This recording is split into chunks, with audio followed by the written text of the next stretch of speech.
Yes. It All says right. we're live, so We're I guess we live. are live. Okay. Okay. Well, nobody's here yet, which is fine. We should Yeah. start the podcast officially. So We'll start the pod. Do you want to start? Should I start? I will start. Greetings, Doug. How are you today? I'm doing all right. How are you, John? I'm here basking in the sun in the sunroom, shrine room, sunroom, whatever we want to call it, along with the Buddha behind me, and I think that's Kuan Yin on the other beautiful, side. beautiful And statues. behind me is Yeah. Prajna Paramita.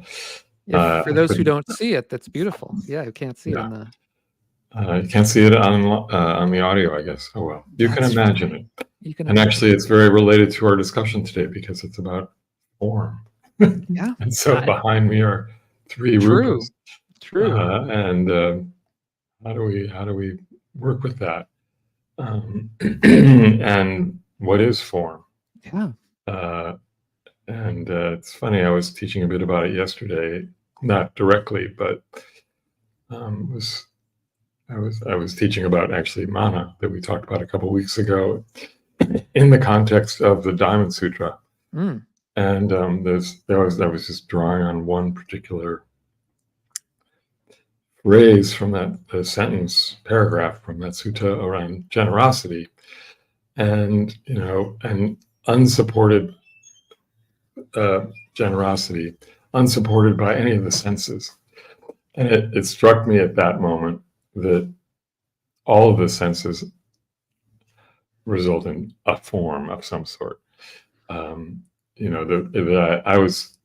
We can think of form merely as physical form, but I think it's much more than that. In terms of the aggregates, and really so last week we did a podcast on perception, which is also one of the aggregates.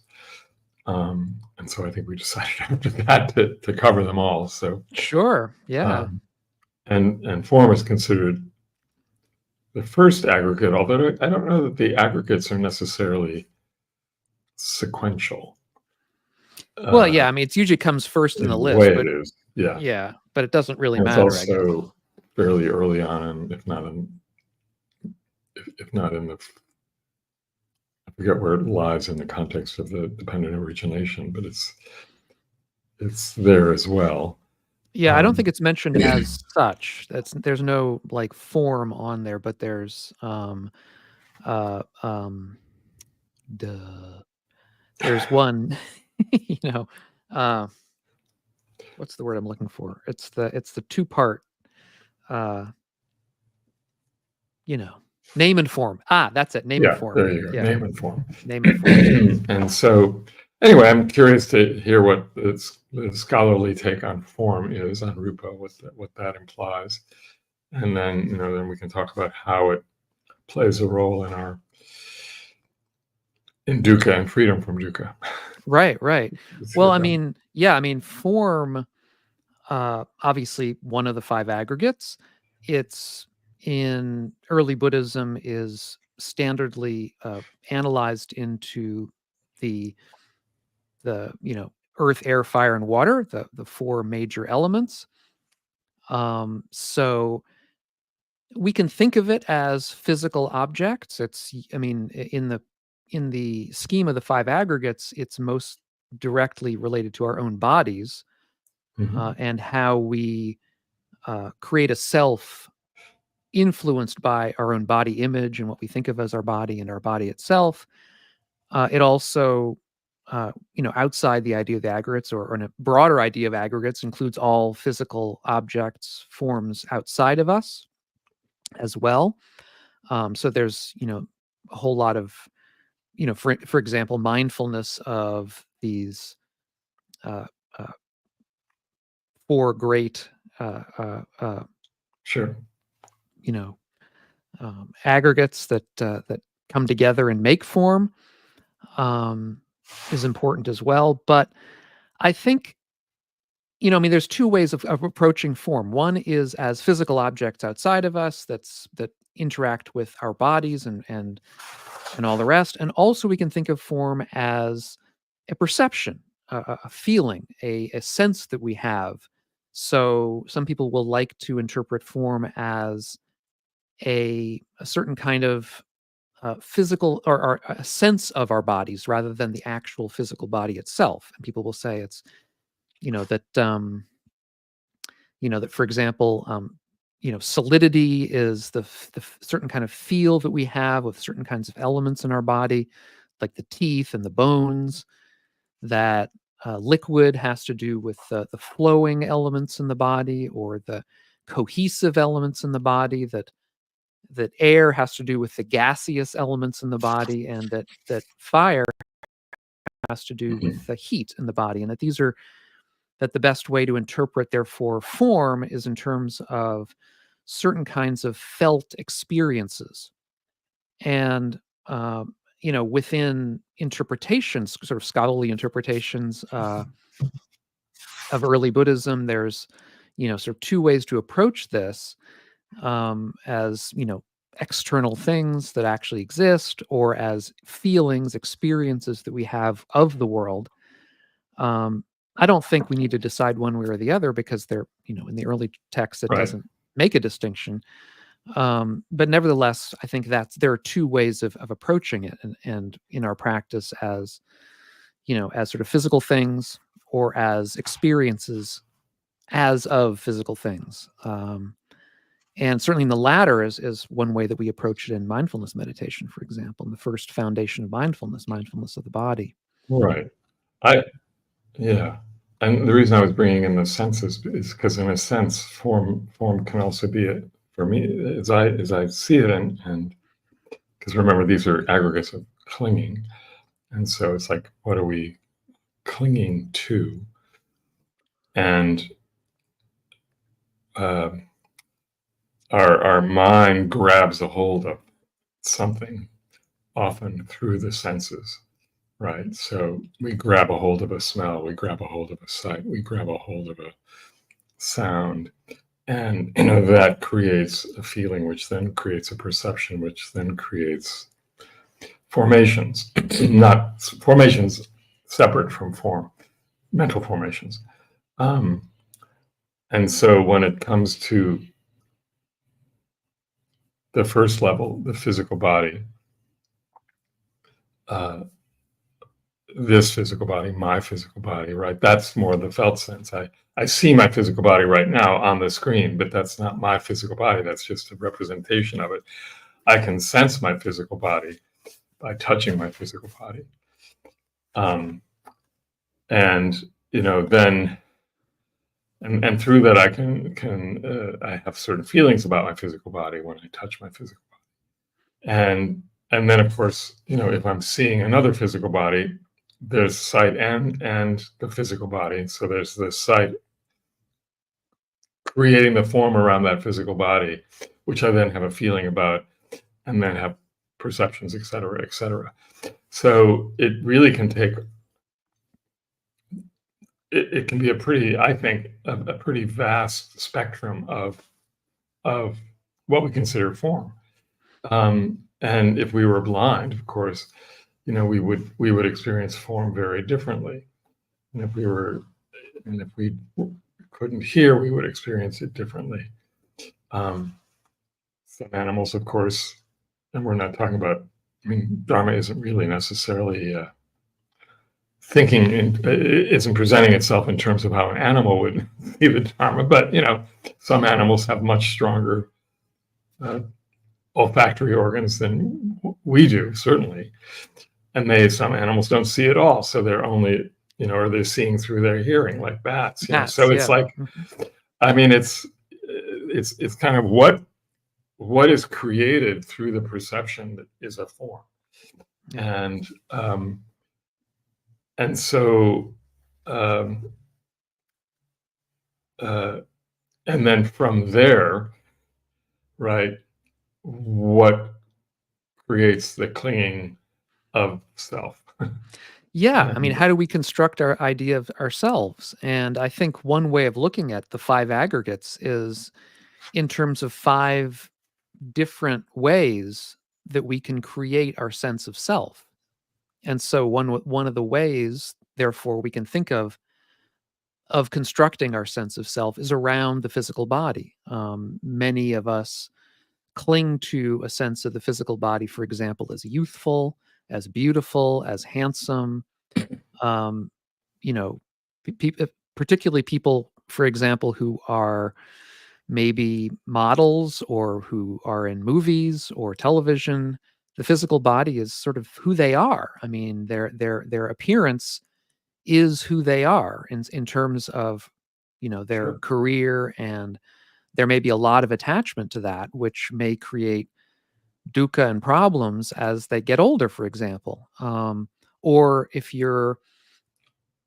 uh, your job involves sports, or your, a fiction, your love in life, the way that you spend your time, how you identify yourself is in terms of doing well in a sport. That's again, a bodily oriented kind of identification that can become problematic if you become injured or if you become too old to do the sport anymore. I mean, I had family members, who very, very identified with being able to play a particular sport, and then, after they became unable to, that was really difficult for Sure. them, both in terms of health, because obviously the sport was helping them to remain active, but also in a psychological sense, because the sport was Sure. sort of how they, through their body, through the way that their body acted and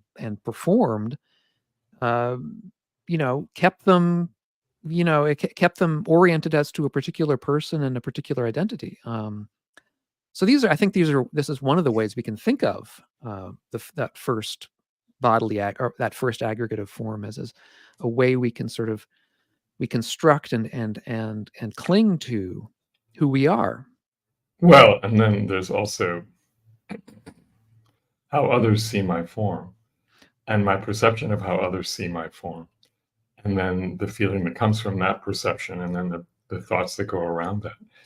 And we can be overly, I mean, it's interesting how vanity arises, right?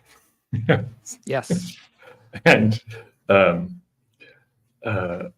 how we can really allow that to take over at times. And it's really something to watch for. By the way, we should mention, those of you that are on watching the stream live, you're welcome to put in your comments at any point. Yeah. To have you here, and what your thoughts are on form. But and so the clinging to form, however the form is received and perceived, is where it gets really interesting. And so, yes, I mean, if you're identified totally through your body, or I don't think anybody's, well, that's not true. There are certainly people who are identified totally through their body, and who make assumptions on others through their bodies, through what they perceive as, we can all have examples, I'm sure, where we see a body and we immediately jump to a conclusion about this person based on their form. And it's kind of mind-boggling how quickly that can happen. And everything that rolls out of that.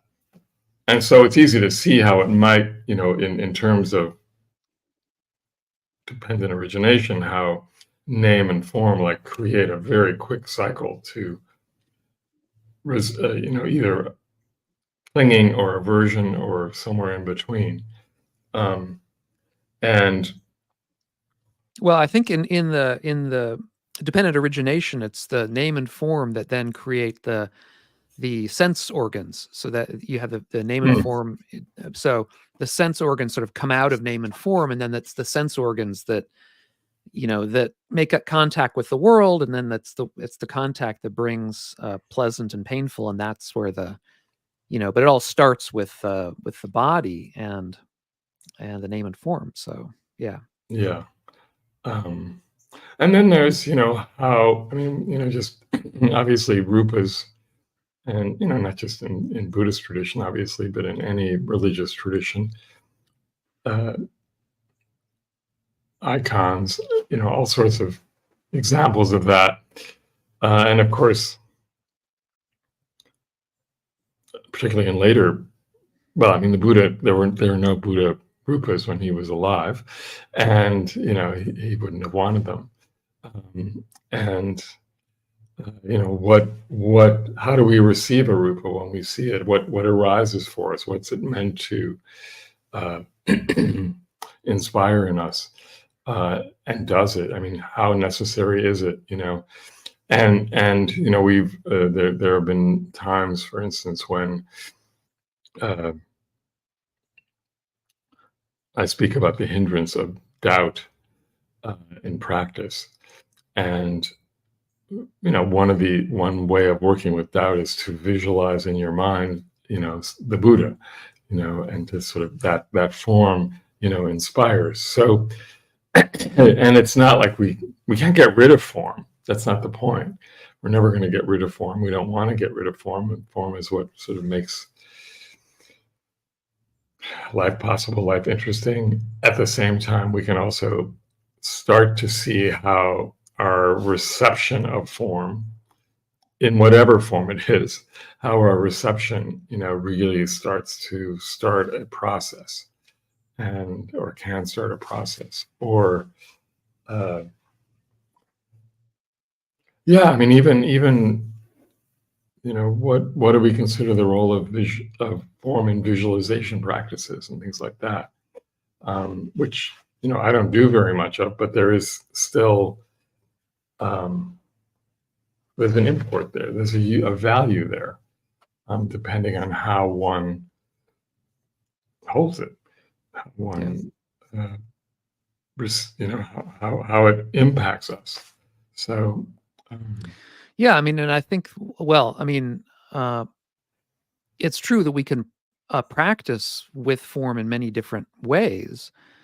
I think one of the concerns that the Buddha would have had, or did have, with form is that we, as with all things, this is not something specific to form, but form has its own issues with our tendency to think of it as permanent. That, we see a mountain, we see the earth, we see a statue or a cup, as permanent, as something that is going to remain forever, because the form itself persists for a while without any apparent change. And this is one of the things that the Buddha does talk about, is how even though that the mind is changing every second, but but form appears to last for longer periods of time, which I think for some of us in some situations makes it more likely for us to grasp at it as something that is more stable. And so I think that there's a certain part of the human mind that sort of says, let's get away from the fleeting things of the world and own land, right? Or own stuff, things, physical objects, gold, right. because it's form. It's a kind of, it's a thing that just, it's going to stay around. It's not going to disintegrate into nothing. Diamonds are forever. Yes. Diamonds are forever. Good one. Yeah, exactly. And I think we can all understand that, but it's another way of clinging to form, and as such, likely to bring out suffering eventually. Yeah, and sometimes it's not eventually at all. Yeah, sometimes it's pretty quick. It's like, it's, you're attracted to somebody beautiful or somebody handsome, and you ask, you want something to happen, and then it doesn't happen, and you suddenly are disappointed. But you're actually just attracted, or you're very attracted to a form of a person, a physical form of a person, and then that person says something that's so vile or whatever that you're sort of suffer in that way, because there was and it's like, how how quickly we become, how quickly the grasping mind can work. And but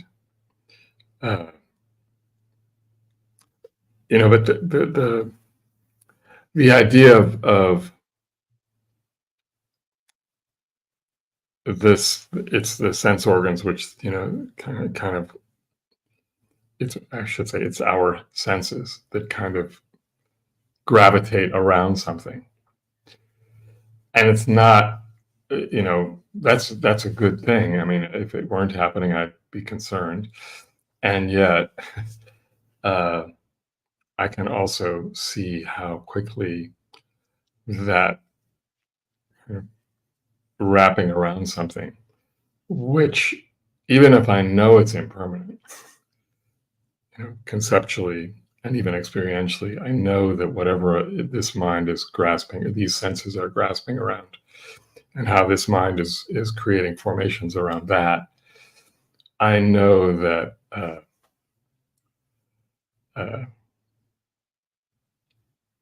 I know that it's going to lead to suffering. I still suffer a little bit, right? Mm-hmm. Yeah, I see this question. Question from P.D. Bowman.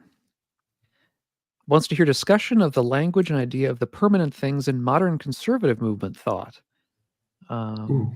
Like a phrase, I think, is it attributable to T.S. Eliot? T.S. Eliot. I don't know. I haven't heard which, that. Which, that's a phrase?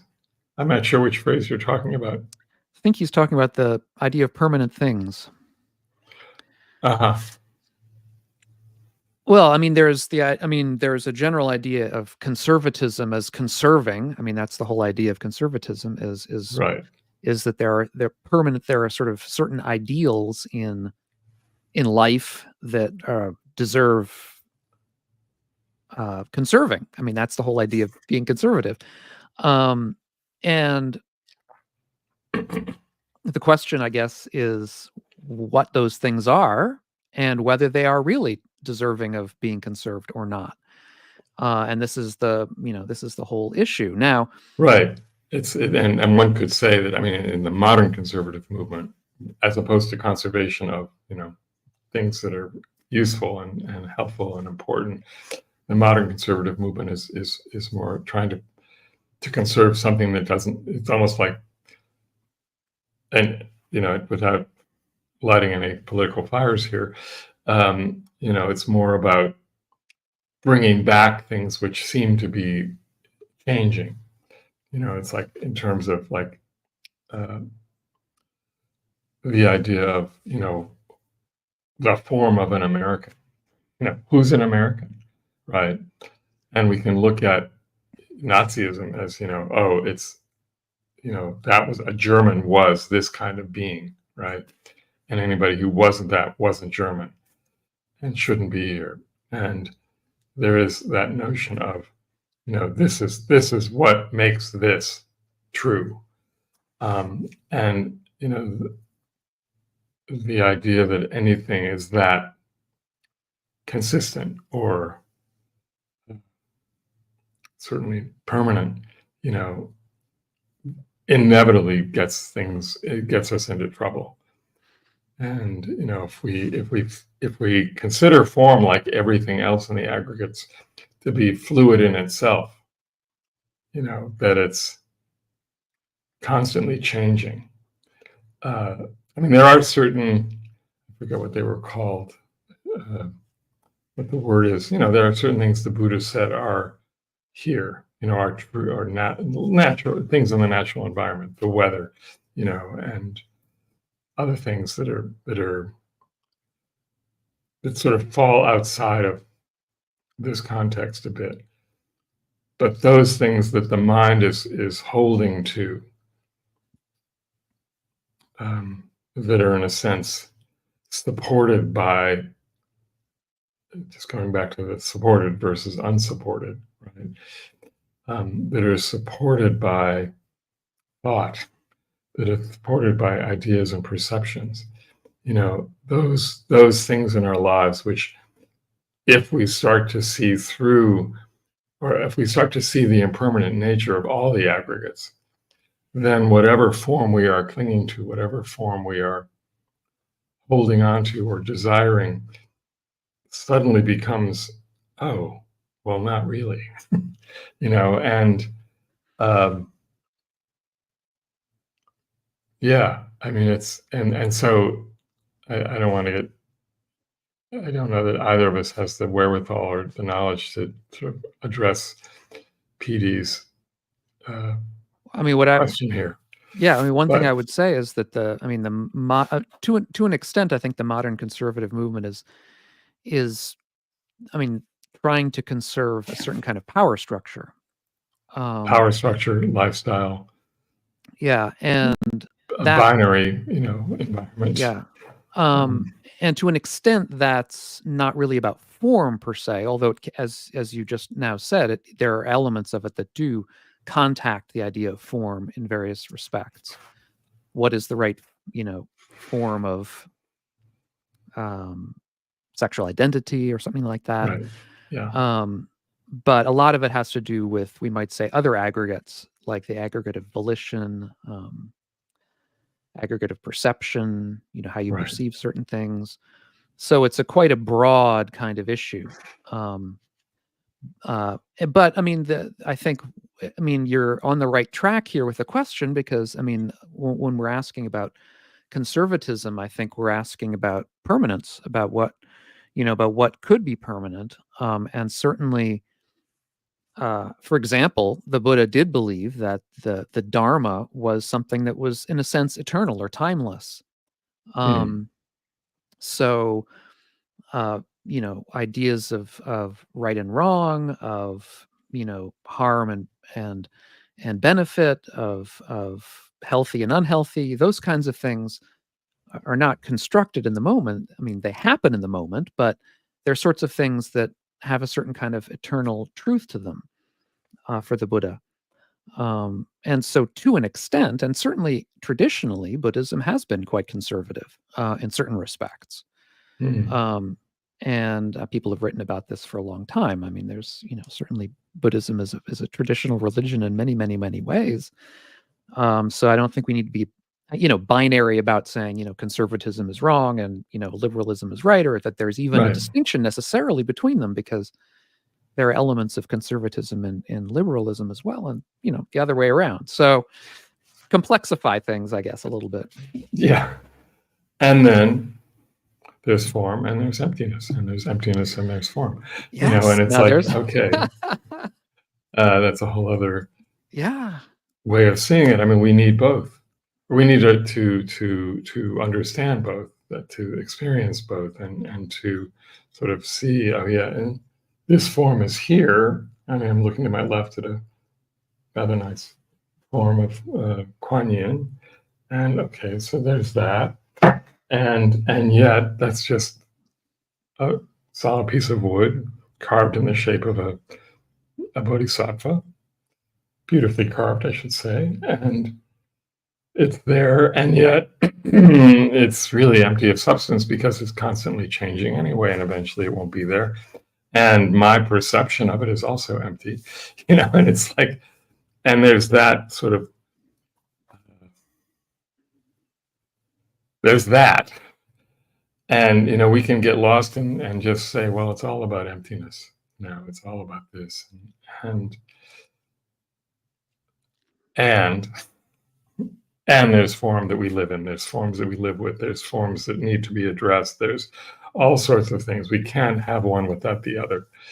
Well, and also I was going to say, there's also this kind of sense that the importance of that Kuan Yin statue isn't in the statue itself. It's in its representation of something.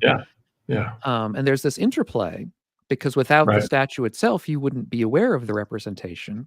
So you need the statue in a certain sense. I mean, you need some recollection so that your mind goes in the right direction. But I mean, it's one of my teacher and friend, Buddha Rakita, Bhante Buddha Rakita, was saying that rupas and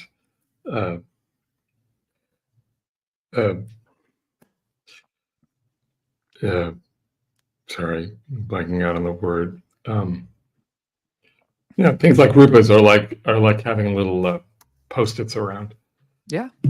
Reminding you. That's what they of should be, I Dharma. think. Yeah. Yeah. Yeah, Just and, to be a and they're reminder. they're impactful for that. So, and yeah, they can be really important. So, um, how does How does this have to do with coffee? Yeah, exactly. I was trying to okay, well, there's there's There's the the form form of of the the mug, coffee. there's the form of the bean, There's the emptiness of the mug right now because you've drunk and your coffee. there's the emptiness of the mug, and it's sad when the mug gets kind of empty, but it also it's gone somewhere. The form of the coffee has entered the form of me, and it's all impermanent and passes through and needs to be replenished every once in a while. So if you're so moved, you can buy us a cup of coffee or 2 or 3 as a way of supporting the show. And you can do that through diggingthedharma.com.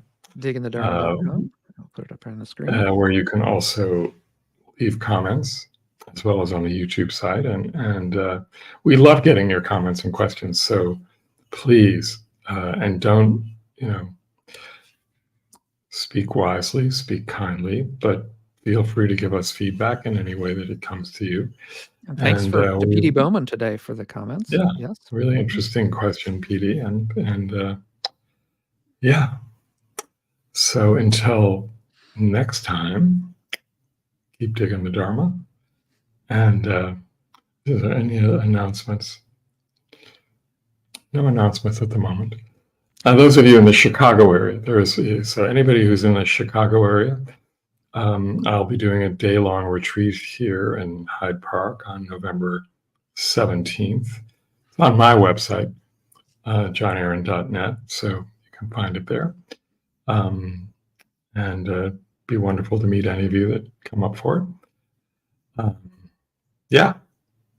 Great. Okay. Until then. Keep digging the Dharma. Yep. See you, Doc. Yep. Bye-bye.